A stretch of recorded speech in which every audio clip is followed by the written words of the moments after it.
Rugăciune către acoperământul Maicii Domnului la vreme de boală, necaz și întristare.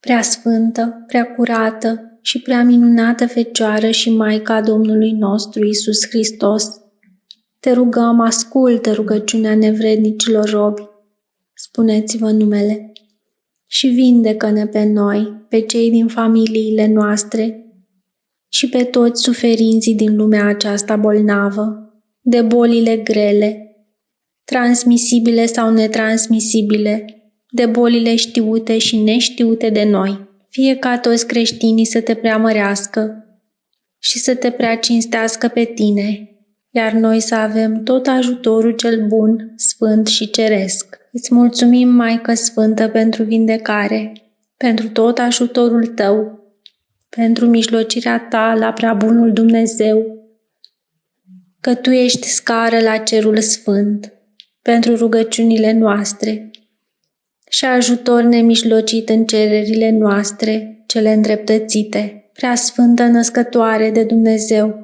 păzește-ne pe noi de tot răul și acoperă-ne pe noi cu cinstitul tău acoperământ, rugând pe Fiul tău, Hristos Dumnezeul nostru, să mântuiască sufletele noastre. Amin.